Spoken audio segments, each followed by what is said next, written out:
All right, all right. Well, welcome everybody to episode 81 of the Hideout. I know we still got a bunch of people trickling in, and I'm sure we will have a nice full spaces like always.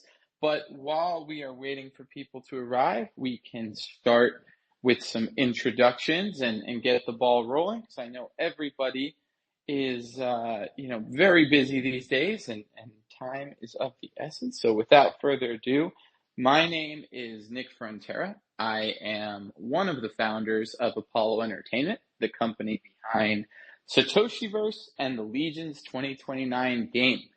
For those of you who are not familiar with Satoshiverse or Legions 2029, the very high level view is that we have been building for about 4 years now. We started off as one of the first comic superhero IPs focused on the blockchain in October of 2020 and have evolved into a gaming and superhero universe with our feature game Legions 2029. Legions 2029, for all the best information on it, check out the pinned tweet at the top of the space. That's going to give you videos and tell you all about how you can play. But the key things that you'll want to know is that first, it's free. It's a PC game you can play. There's currently no monetization in the game. So you can play totally free, get through the whole game, and begin to participate in our tournaments, which have really great prizes, including early access items and USDC rewards. So we have a lot of really cool things in our tournament. But all in all, we wanted to create a very fun game. So right now, the game, for those of you who enjoy hack and slash games, it is has a combat system that we're developing that was inspired by God of War. It is a third-person hack and slash hybrid, so the gameplay loop combines roguelike elements and RPG progression. So really leaning into the kind of the utility that we see in the NFTs and progression and storing everything in the metadata of the NFTs, while still creating a very fast-paced arcadey game. So like I said, all the information's in that pin tweet. That's going to be your best bet if you haven't tried the game. But, the best thing you could do to experience it is try it out. It's a relatively quick download, and you can try it out and then come and join our Discord and give us your feedback, because we are constantly developing. So that's it on us. I'm sure we'll dive in a little bit deeper as we go into the questions, but what I really want to talk about is our awesome panel of guests today, and we've got 3 really good ones, all games, all very different in what they're building. So I'm very excited to have 3 very different styles of games here today, and we'll get a little bit more into each one, and please do when I'll call on you guys, and if you could just tell us about yourselves, about what you're building. And then we'll jump into the questions that we have for the day. So, I guess one other housekeeping item. I am a big fan of visuals. So I was actually on your Twitters recently checking things out. I know you've all got some great videos and tweets that showcase your games. So as you're doing your introductions, please feel free to pin those to the top of the spaces. We want everybody to see what you guys are building and really, show everyone all the cool stuff that's happening in the space. So, without further ado, let's go to Degenheim. Nice to have you on the space. Could you tell us a little bit about yourselves and what you're building? Yeah, for sure. Greetings, everyone. First of all, thank you for having us. Name's Milan. I'm the founder and CEO of Degenheim. Basically what we're building is also a roguelike game. If anyone knows Hades, we're very, very, very heavily Hades inspired. It's one of the most favorite games of mine. And basically trying to build a co-op, Web3 enabled Hades, with everything what it has. Currently we're in early access. The access is still in playtest, so it's key gated. But basically, whoever wants to play the game can reach out. We just give you a key, you redeem it on Steam, you press play, and you play. since we optimized the game for proper onboarding. And yeah, so far, um, we've been doing pretty decently when it comes to player base and success. Within the first week of when we released our gameplay trailer, which was, I think, December last year, we had like 30,000 subscriptions for early access. And so far, we've been letting batches of players in, some of them spending well over 60 or even 100 hours in the game. So I guess it's not that that much of a shit game that usually is the standard for Web3. We're trying to basically bring a very proper and solid Web 2 quality of a game to the Web 3 space. Amazing. Well, I'm a big fan of Hades. Hades definitely inspired a lot of our game design as well, even though we're more of a zoomed in third person. I saw you guys are isometric, which I love. I'm a big fan. I grew up on Diablo and games like that. So Hades, Diablo, those games, dungeon crawlery, isometric roguelikes are very very near and dear to me. So excited to see what you guys are building, and I'll definitely have to dive in a bit deeper. Let's go. And just a reminder, if you do have a pin tweet, I was looking at some of the gameplay before, please do pin it up there so that everybody can see. Let's go over to the Desolation. Very cool looking game. Can you guys tell us a little bit about yourselves? Hey. So, hey, I'm Christian Metzger. I'm the founder and CEO of Stratosphere Games. We are a little bit different than some of you guys here. So, like, we are coming from the Web2 space. We are building, I'm in the games industry now for 26 years or so. Really like, very old school. Not to say old, depends how you see it. And yeah, so we are building with Stratosphere Games for 10 years already games. Mainly, we started with mobile, quite a bit, but then lately went much more into, the cross-platform, space. And we started in, mid 22, thinking about a Web3, project, because we got really excited about the idea of ownership, coming from MMOs, especially like even the Eastern MMOs, where ownership is one of the key components. And even in the Web2 space was realized from through marketplaces to like being the king of the castle. I mean, there's a lot of MMOs from Asia that have a lot of these, like you are becoming the king and having a lot of these elements where the players are part of the universe and building that.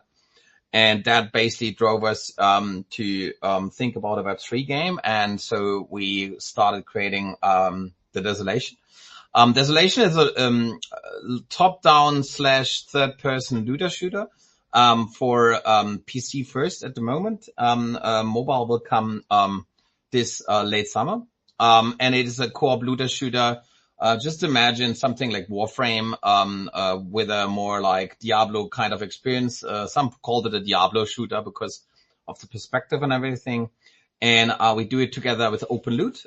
So the guys that do Big Time, they are basically helping us, especially with the Web3 part, because we, like I said, building games is not the problem for us. And making fun games is not even a problem for us, but, Web3 has so much different possibilities, and that's why we're really happy that we have a good partner in OpenLoot that can help us basically navigate the ins and outs. And because, like I said, it's like how quick everything is changing in Web3. I think that is you need someone to help you a little bit to navigate that kind of stuff, and I'm super happy that we have that. Amazing. Well, excited to have you on. And, I'm a big fan of OpenLoot. I've known Ari since the early Decentraland days. So very, very big fans of what they're building with Big Time and OpenLoot. So you guys are in good hands for sure. And yeah, a Diablo shooter sounds pretty cool. I'll have to check it out. That sounds awesome. Let's jump over to, Soul Magic. Nice to have you on. Hi there, thanks for having me. I'm Basar, who is the founder of Soul Magic. Soul Magic is a magically immersive roleplay game built in Decentraland. And the position of Soul Magic is an idle casual game with a lot of gameplays. And players in the game can collect and gather resources, train skills, craft wearables, build private space, and play capture game, which is the NFT trading card game of Soul Magic. And we started as a profile pic NFT project in 2022 and was selected to join the Play to Earn incubation program of Decentraland like 2 years ago. And the first alpha version of Soul Magic was launched during late 2022, and after running the game for almost 2 years, we are currently one of the popular games in Decentraland. Amazing. Well, you guys might not know, but I think some of the audience knows that the first thing that got me into the space back in 2017 was Decentraland. And I remember in the early Decentraland days, the first games were, just experimental and very simple. And it's so cool to see how far that's come with all the developer tools and the quality of games that can now be built in Decentraland. We were I think a few of the panelists were just part of the Decentraland Game Expo, and it's just really interesting to see all the great stuff happening in Decentraland right now. So kudos to you guys. Really excited to have you on and have the perspective of a game within a metaverse. So very, very cool. All right, so then we will jump over to Spencer, who I think will take us away with the questions and also finish up some housekeeping items like the retweet post. What is going on, everyone? My name is Spencer Vogel. I'm the business development manager here with Satoshiverse and Apollo Entertainment. Coming to you now on the Hideout account, which is the account that we have for our Hideout spaces that we run every week.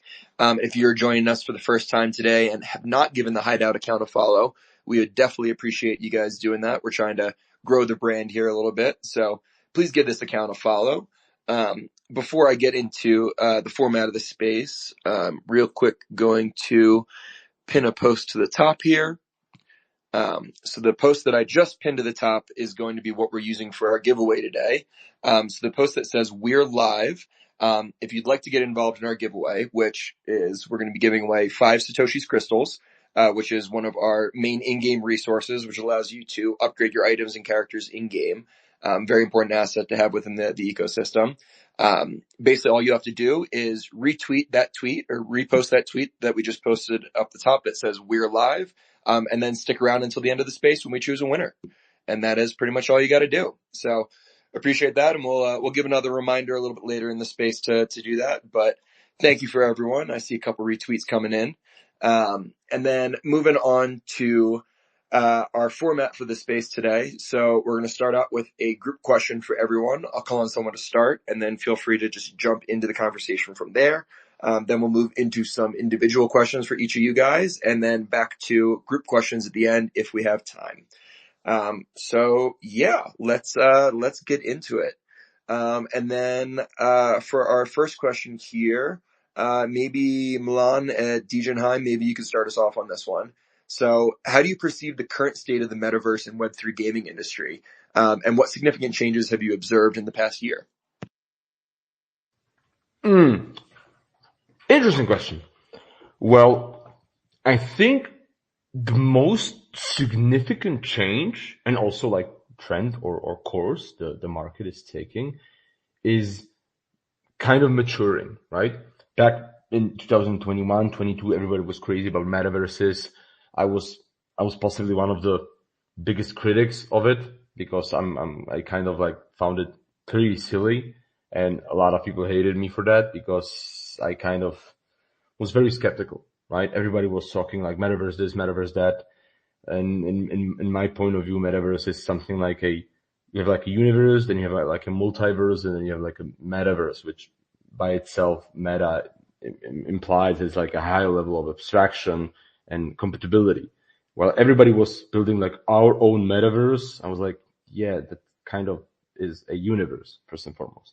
And you kind of saw how the space matured along the way, right?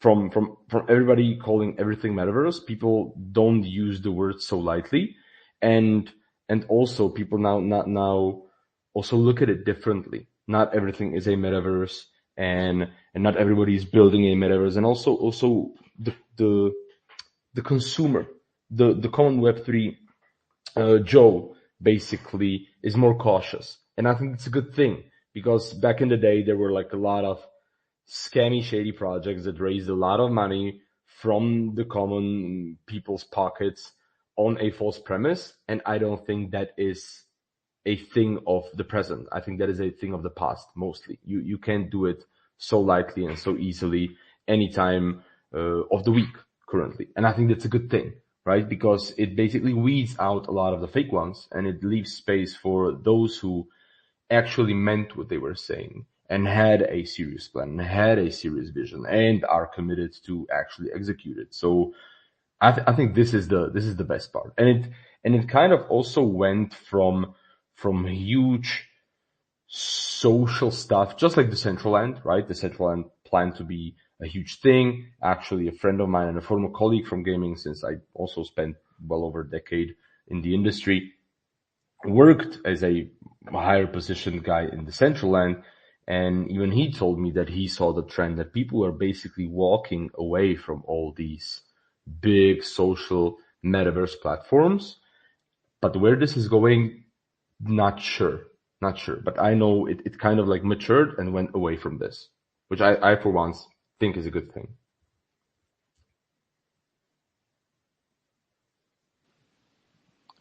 Yeah, I mean, I think I definitely agree on the point of the maturity. I think, it's interesting because kind of in the early days, we saw a lot of trends, right? And I think Decentraland was actually a good example, because the way it was built was a little bit less of, here's a metaverse that you can live within, but it was more, here's a set of tools, and an idea for decentralized governance. And I think we learned a lot, during those early days about what works, what doesn't work. And I think there were a lot of what doesn't works, that have now, been insightful to other projects, trying to do this thing. I mean, you even saw Facebook largely abandon what they're building with Meta and the metaverse. And I think the trend there was that,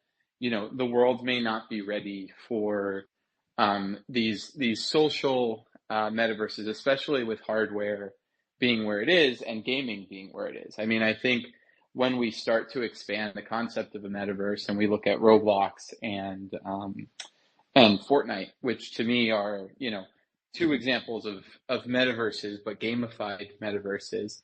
And we can, you can semantics on the name. I think we are seeing that there's a huge amount of traction for this concept and for UGC and for, economies, but it still probably has a long way to go, even in the Web2 space, in terms of maturity. We were at GDC recently, and we were listening to the Epic team talk about their, plans for Unreal Fortnite Creator, and just the idea that that's going to become more open and UGC driven. And I think that is the future, especially with AI, making teams smaller and really allowing people to create, within places where they're actually going to be able to capture eyeballs and be discovered. But I think we have a long way to go, from that perspective. I do agree that the industry, the Web3 industry, has matured, greatly.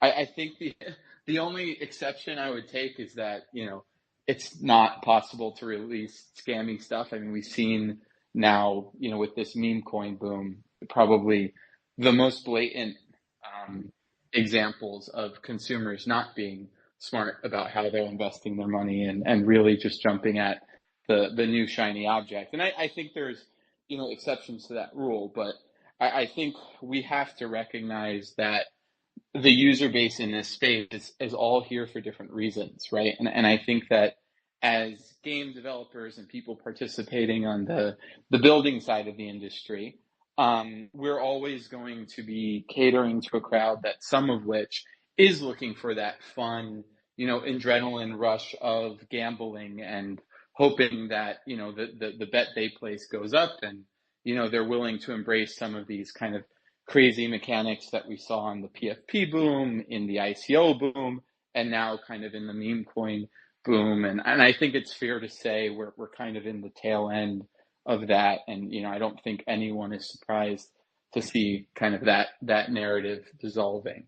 I think from my perspective, the Web3 gaming space, the biggest trends that I've seen are a couple. One, you've got the projects that received funding back in 2020 and 2021 finally releasing alphas and playable, versions of their games, a couple of years later. And that's to be expected. I mean, games take time. I think what we're also seeing, and I'd be interested to hear the Desolation's thoughts on this, but I think what we've also seen is a massive amount of tooling built for gaming in the Web3 space that's allowing Web2 creators to feel comfortable that there's not significant barriers to entry, right? Like there are plug and play solutions now for deploying in the Web3 space, and you can focus on just creating a great game.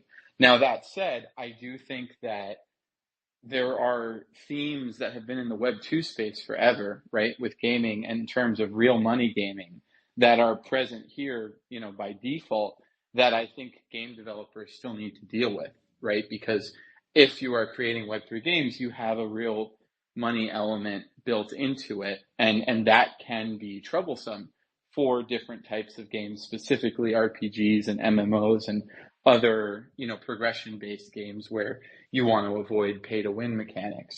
So, I mean, there's definitely considerations there, but I mean, from my perspective, the biggest advancements we've seen in the Web3 space are content finally getting released because, companies are finally building or finishing up the first versions of their games, and then infrastructure just getting exponentially better. Combine that maybe with now blockchain protocols that can actually support the throughput that you need for real Web3 gaming and that are scalable. I think we have now the foundations for what could lead a very interesting period of real deployment in the Web3 gaming space. But I do agree. I think overall the space has matured considerably, and it's no longer who can put up the best website and trailer video and say they're going to build something.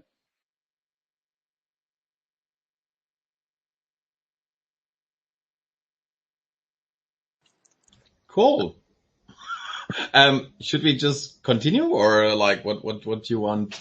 Yeah, go ahead. Sorry.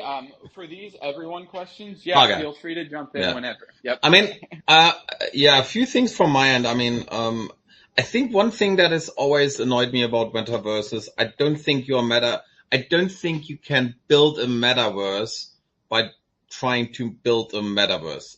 I think most of the metaverses that I would call a proper metaverse, because they have enough users, are basically coming out of trying to first solve something else, and they become a metaverse.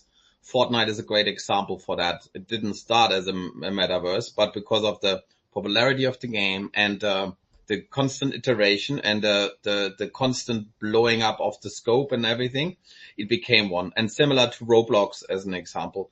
I think Decentraland is a good example. I think it's a great idea, but the problem that they always will face, and this is the point, is like you need, and this is the point what I always had an issue with normal metaverses. Retention is such a fiddly thing.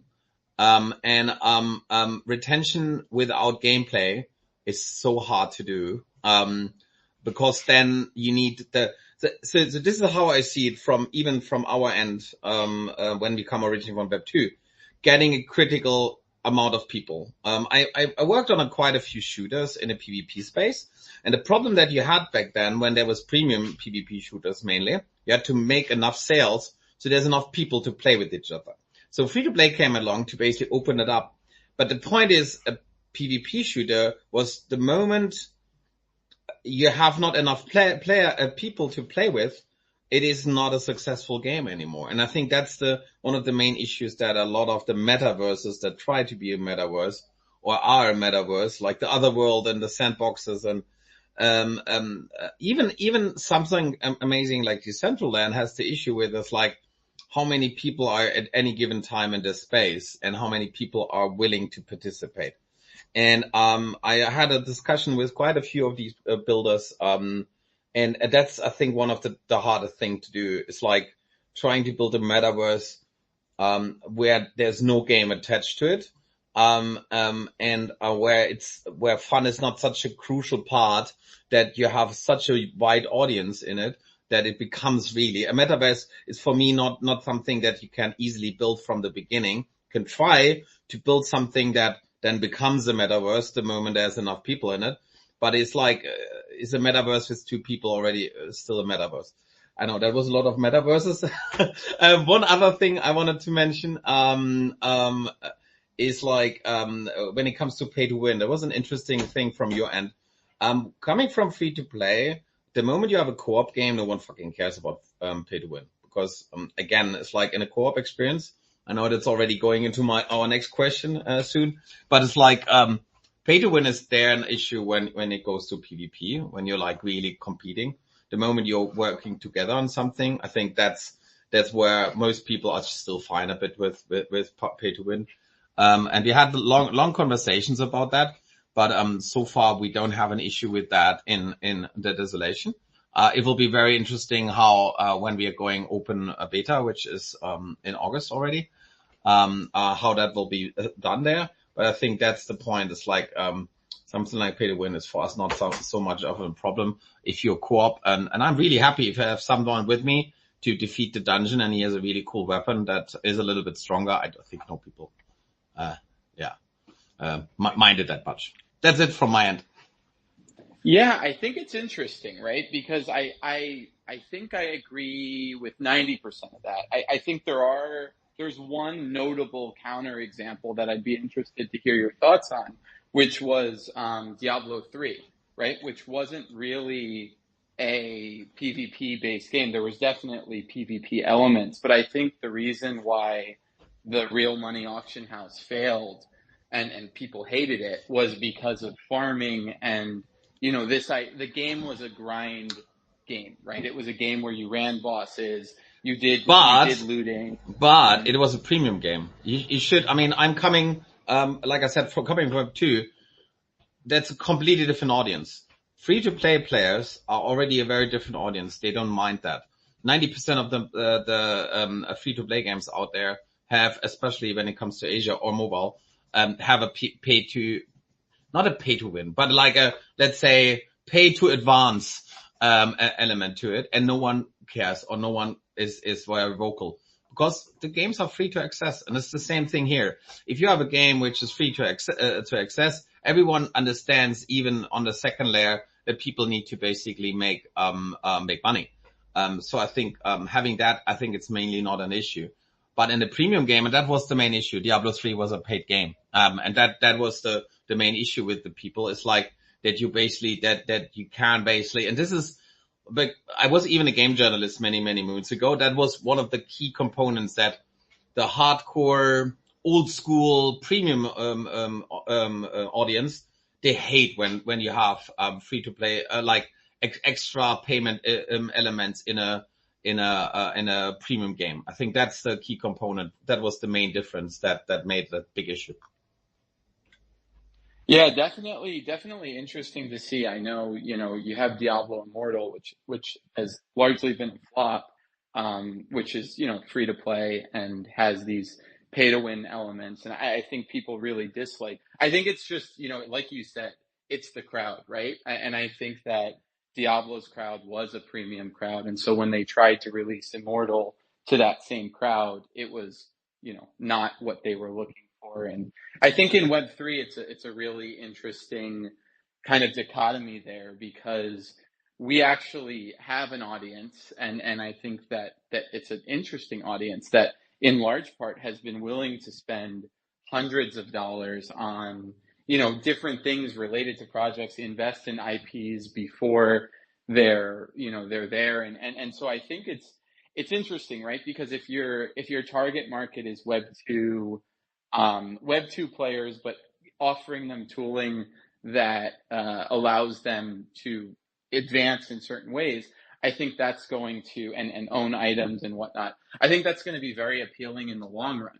I think in the short run, what we're seeing is that the majority of people playing Web3 games are Web3 users. And I think that the Web3 user profiles somewhat differently than your traditional gamer in a free-to-play or premium experience, because many of these Web3 users have gone far beyond, in their investment in a project, far beyond what you would typically play for a premium title. So I would say that many have expectations that are quite a bit, more stringent than even a premium user. So it's interesting because I do think that the Web3 gamer base, albeit small, is a very unique target market.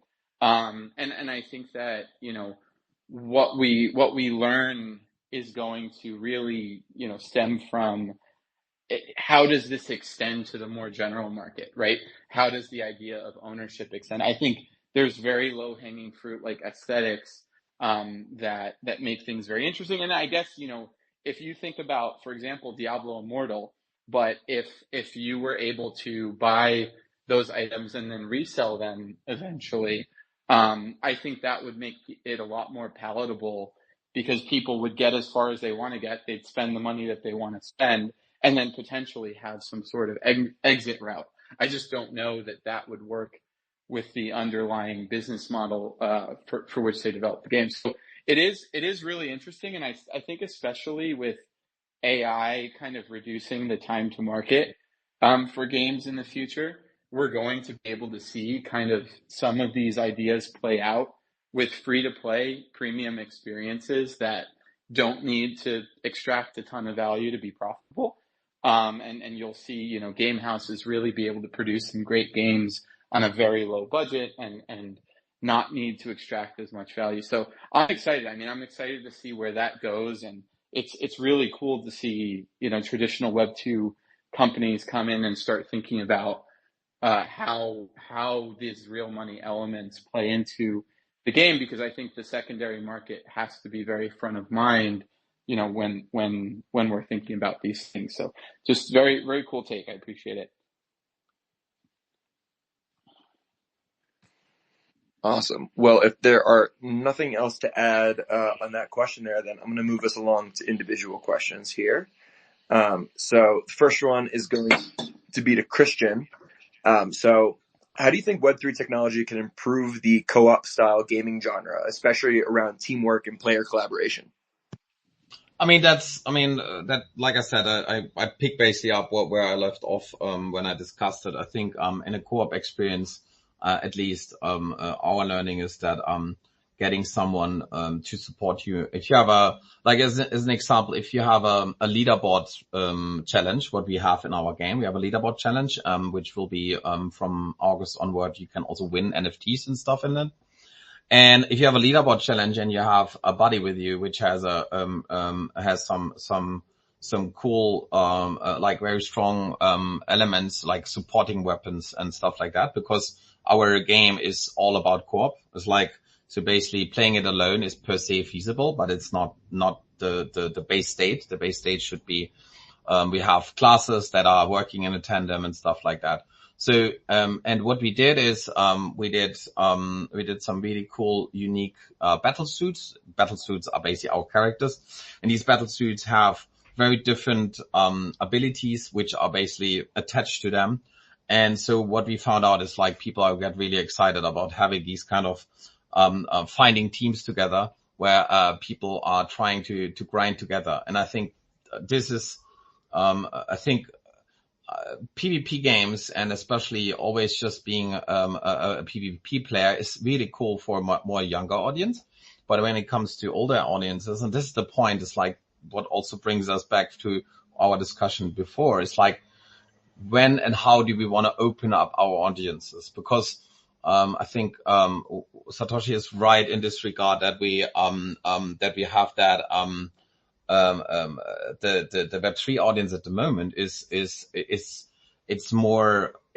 let's say it's more driven by also like winning and having some gambling functionality to it, which is per se a good thing. Because I think that audience, is an important factor and an important backbone. But if you want to grow the space, we have to also get other audiences. And our bet, I mean, don't get me wrong, I don't know if that bet already works or not. I can tell you more probably in the end of the year. Our bet is to basically get people in that are not just purely on gambling. We are getting people in that are there for the game, that wanna experience it, that wanna become engaged users, and from the engaged users to engaged owners. I think that is the goal. So the even if no one wants to talk about it anymore, the play to earn factor should be lowered, and that ownership comes for us quite a bit also through social interaction. I think that's one of the core components that we have, having later clans that work together, trying to achieve something together, and then integrating NFTs, integrating token elements into our the meta game that we have in our that we plan for the Desolation. This is basically like the core elements, and we think personally that that getting people out of their like singular focus, or like being just they want to be the number one on the list and everything, that might work fine at the beginning when you're, but for players that are a little bit, I was, as an example, a Counter-Strike semi-pro in my early mid-20s, but now, I mean, I could not even win I mean, when I jump into Counter-Strike, I just get wasted. So, but I have to play as well. I'm in my 40s, and I want to play some cool games, and I want to also participate in it. So I nowadays play much more co-op games. I play more a Destiny, a Warframe. I play I'm really excited about battle royales. I will play Off the Grid and Shrapnel for sure. And that's what I mean is like I'm not like the hyper like rocket jumping Quake dude anymore. And I think that's the point. Co-op is per se an audience is much friendlier to audiences with different skill level, is much friendlier to audience with different age levels and reaction times. And I think that's what we want to bring to the table. We want to basically make Web3 not just for the hardcore crypto bros, but we want to also add new people to the mix.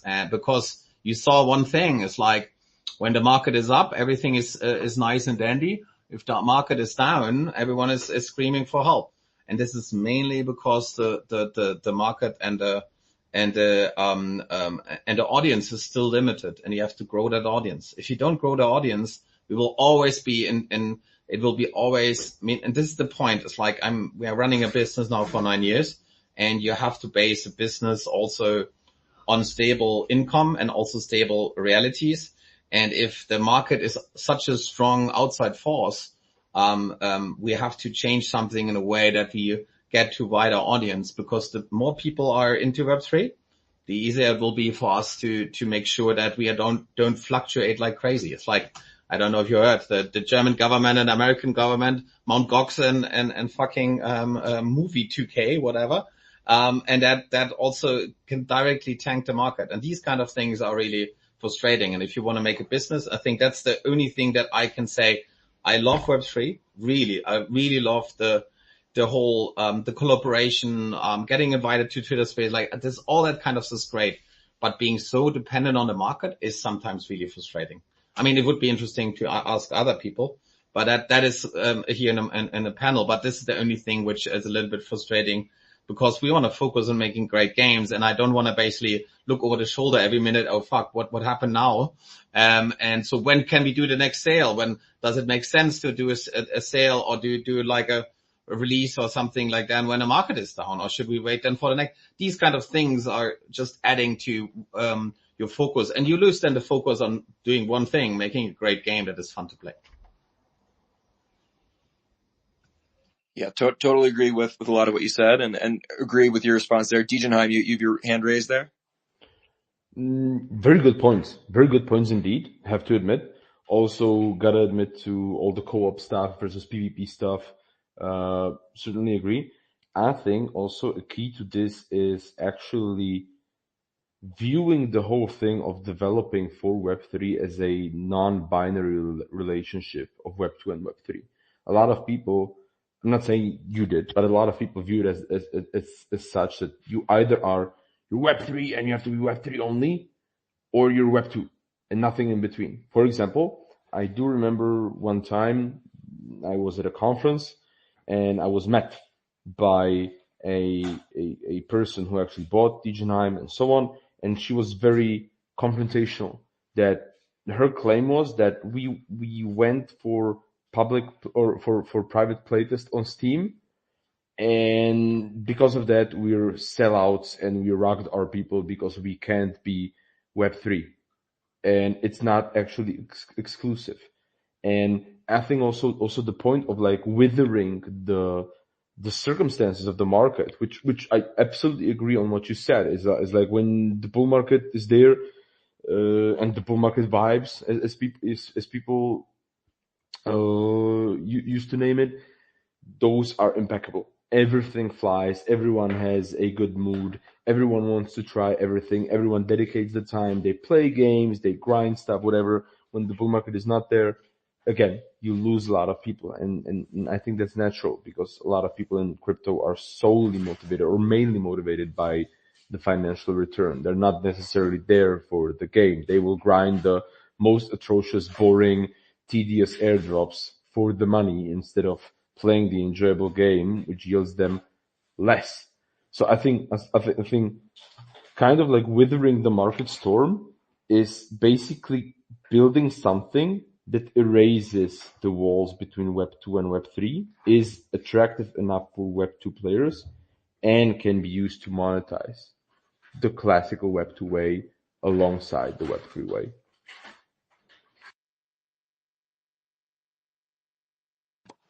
Awesome. Thanks for the response there. Real quick before we move on to the next individual question, I just want to give everyone a reminder that we have a giveaway going on. So if you're joining the space, since we talked about it earlier, all you have to do to enter our giveaway for 5 Satoshi's crystals is to retweet the post that we have pinned to the top that says "We're live," and then just stick around until the end of the space. So give that a retweet up there if you have not. And then moving on to our next individual question, which is going to be for Soul Magic. So what do you think are the advantages and disadvantages of building a game within an existing metaverse like Decentraland versus building a totally independent game? So I would say Metaverse works like similar to Web2 user-generated content platform, for example, like Roblox, that already has an existing community base, and it is easier to onboard users that are already in Decentraland and familiar with the control and the navigation and so on. And the social is a like key part in Metaverse, and there are other projects that are already building in Decentraland and we can collaborate with. Also, Decentraland has a grant program that allows creators to apply for funding and develop and market their game or project. Versus you have to raise funds from external investors if you build an independent game by tokens or equity. And there are more flexibilities if you build an independent game versus in Decentraland you have to follow the specifications and also be familiarized with the limitations of the scene in Decentraland. In the coming months, Decentraland will be launching Client 2.0, which is the enhanced version of Decentraland with much better performance and graphics, as well as locomotions. And I'm excited for the future. The major upgrade of Decentraland, which will be coming in the next few months.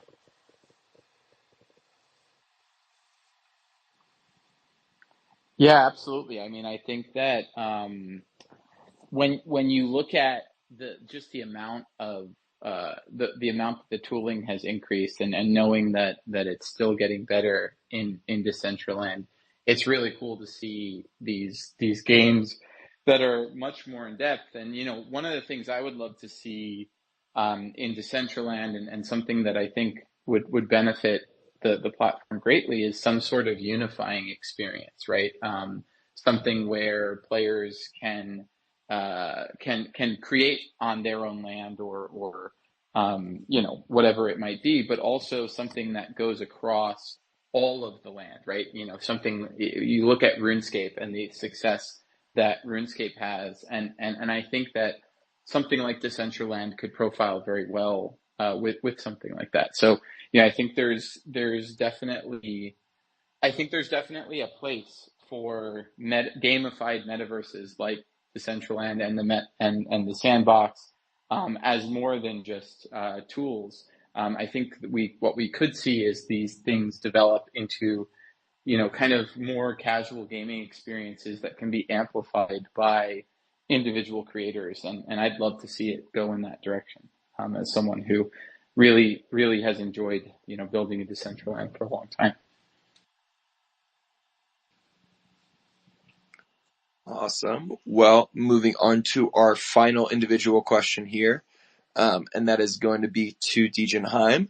So the Degenheim onboarding experience currently requires zero Web3 knowledge or experience. So what advantages do you see in designing an onboarding experience in that way? And then how do you plan to eventually convert Web2 players into Web3 users? Well, great question. So the advantage of that is it's basically been the trend for last 10, 15 years across anything you ever touched. Look at it this way.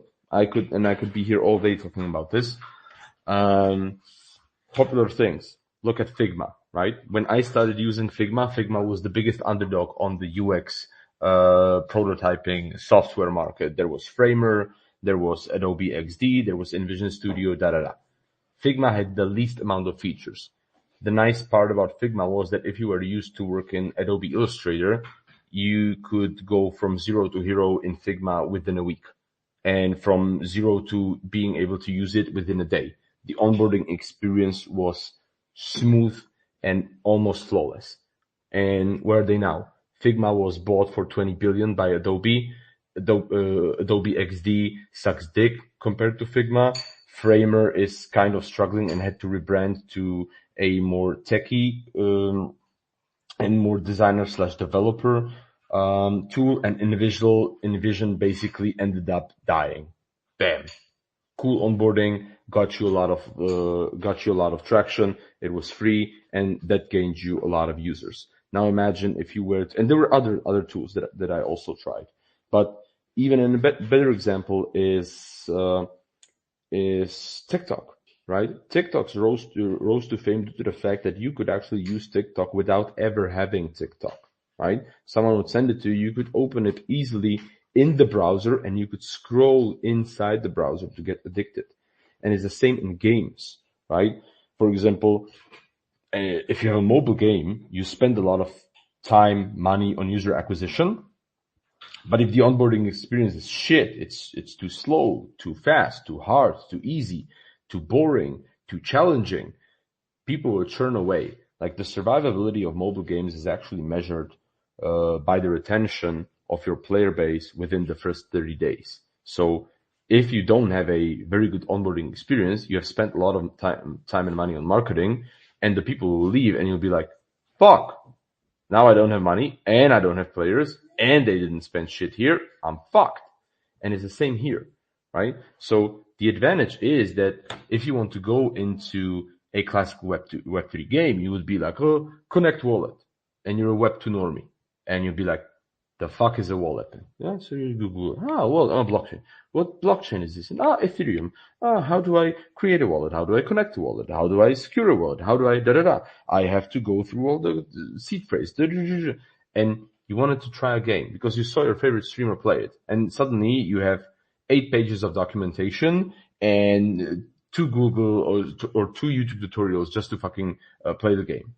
How many people will go and play your game if they have to go through this procedure instead of press play and play, just like it's on Steam, Epic, whatever launcher there is. So the advantage is kind of that you give people a very seamless experience that goes from, I never heard about this game and I have seen it on my favorite streamer's account, to, I play this game and I fucking love it.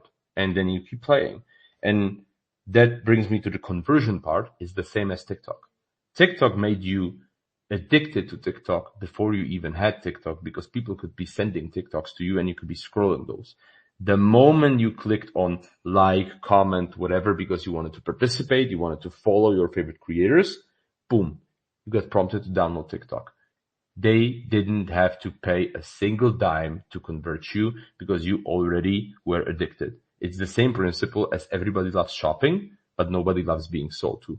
Remember the last time when you were in a store and you wanted to buy a new shirt, new dress, new shoes, new whatever, and the dude or a woman came to you, oh, can I help you? No, just browsing. Despite the fact you actually were looking for something.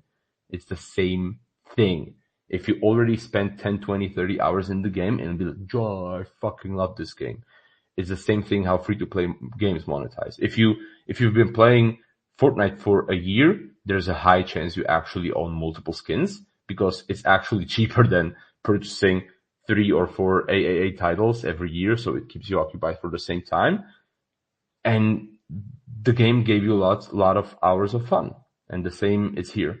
You want to create a seamless onboarding experience up to the point where people are enjoying themselves. And imagine you play 10, 20, 30 hours of DJ9 and suddenly you see a problem like, hey dude, this item you looted is actually currently worth, 0.5 ETH, which is this amount of dollars. And as a Web2 player, which possibly hates blockchain and NFTs, you'd be like, wait a minute. You mean to tell me that I can play this game and possibly make money? Let me check this Web3 thing out. Boom. Seamless motivation, because you provided someone with an upside, and they didn't have to move a finger for it. They experienced it the way they wanted to experience it, by playing. And I think that's the whole thing. It's just mimicking what others have been doing in software as a service, in apps, in social media, in games for the last 20 years, and having success with it. It's nothing new, kind of.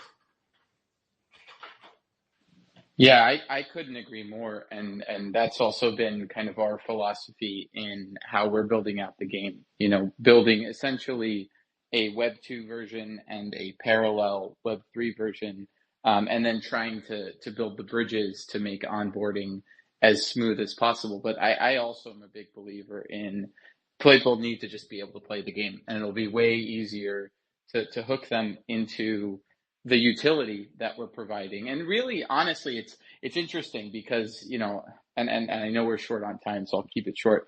But, the narrative I bought into back in 2017 with Web3 gaming was this is a consumer-driven technology. This is something that's going to be all upside for consumers. And I think that still holds true to some extent.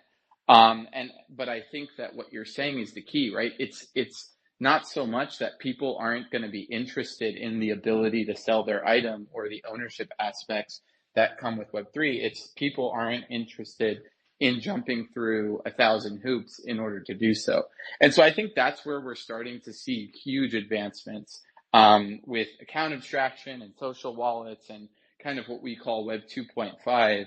And there's some tooling out there that makes that incredibly easy, where it's, you can sign up for a wallet with an email address or a, Twitter account or social media. And, those are managed wallets, right? So they're not fully, self-custody, but they, it's a one-click type thing. And then they have access to marketplaces and can use their items. So I actually think that there's probably really a spectrum for all of this. I think building a Web 2 experience where users can just play, getting them to try the game, building up a user base, especially for early games that really just need feedback to make the best game possible. I think that is an incredible way to go, and it's how we've done it. And I know it's how I've seen several other projects do it. I think we're still very early, right? So you look at Steam, and Steam has restrictions on Web3 games. And so, being able to offer to that audience, even though you have a Web3 experience kind of behind all of that, and in addition to all that, I think is very powerful as well for user acquisition. So totally makes sense. I think we're wrapping up, so we're getting close to the end of the spaces. I know we still have to announce a winner for the spaces, and we will do that very shortly. I know that we've got the team in the background doing the spinny wheel and putting all the entries in. But in the meantime, what I will say is, these spaces always fly by. Thank you so much for each of the guests. Again, as I expected, we had some really, really great takes, some really great perspectives from industry veterans who are all kind of coming at this from a different angle. And I think that's great. I love when we can have these kind of contrasting viewpoints on different things, and really, it adds to the discussion. So what we're going to do, as soon as we have the winner, I will announce it, or Spencer will announce it. But what I'm going to do now is I'm going to open up the floor for just like a minute each, if you'd like to tell us about what is coming up. Again, if you have something you want to pin to the top of the spaces with more information, please feel free to do so. On our end, I just want to, for those of you who weren't in the spaces earlier, the Legions 2029 is a free-to-play game.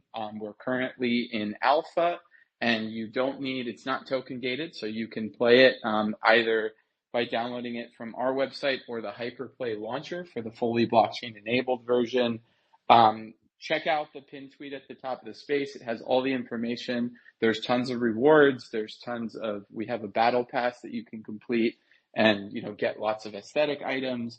Lots of stuff going on there. The best thing you can do is try it and then come tell us what you think in our Discord. Lots more to come on that. I do now have the winner, so I will announce that the winner of this contest is going to win 5 Satoshi's crystals, which are the key NFT resource within our game, which kind of drives our entire crafting system and forging system. So definitely something you'd want to have. And the winner is a longtime member of this spaces, and I might get the name pronounced wrong, but it's Natuk. Natuk, congratulations for winning. Just send us a DM with your Legions 2029 account, and we will send over the crystals that you've won. Now I'll close it out. So if you guys want to just jump in, feel free and give any closing thoughts, and then I will wrap up the spaces. Thanks for inviting us. I think that was really great discussion. Really great to hear that we're not alone with our Web 2.5 approach and trying to onboard more players. I think that's the key component. Keep it open, keep it flexible. I think this is the strength of Web3. So I think we all should follow that. I think never lose that. Believe me, one thing, coming from Web 2, one point the big corporations are going, and then it's always a little bit harder to be as collaborative, and it's more about them versus us and stuff like that. I'm pretty sure Electronic Arts and Ubisoft will not team up anytime soon, but we are teaming up with quite a few of partner studios and other people, and even like getting invited to something like that. So I think that's one of the strengths of the business. Let's just hope one thing, like I said, is like at one point I really would like that Web3 gets a little bit off that standard narrative of like market up, market down. It's like honestly, it sounds like a bipolar relationship we have with the market. Which it's understandable because there's money involved, but it is sometimes a bit frustrating because from the outside, and that's what I mean, coming from the outside in, it feels like this is something that is really frustrating because this is especially it's like when it's more about what the current market is going, is this exactly the thing that at the moment is ravaging the Web2 space, with, all the layoffs and everything.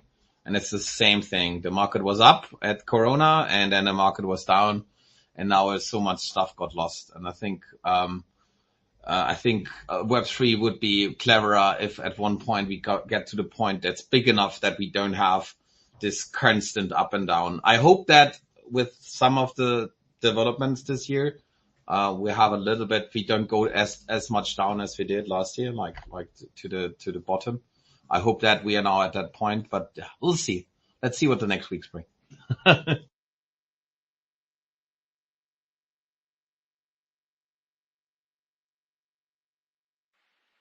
All right. Well, thank you all so much. I did want to just let you know that I pinned just now a tweet to the top of the spaces.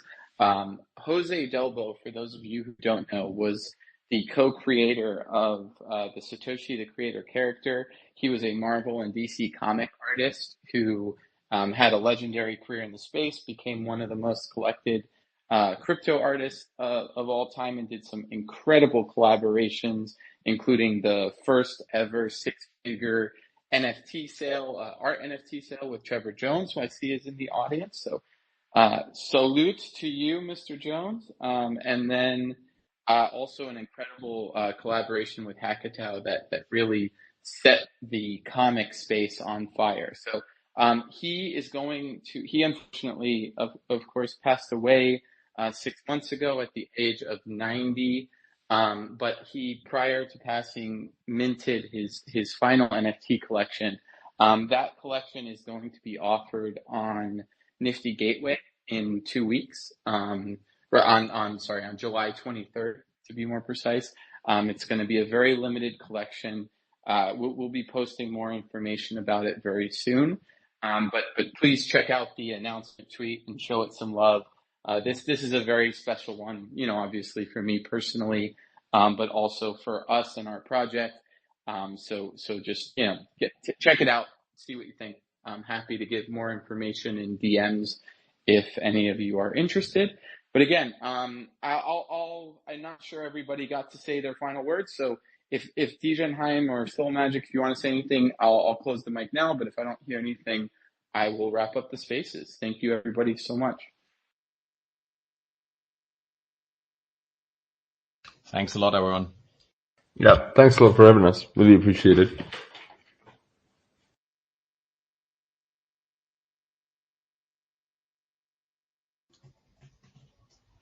Bye.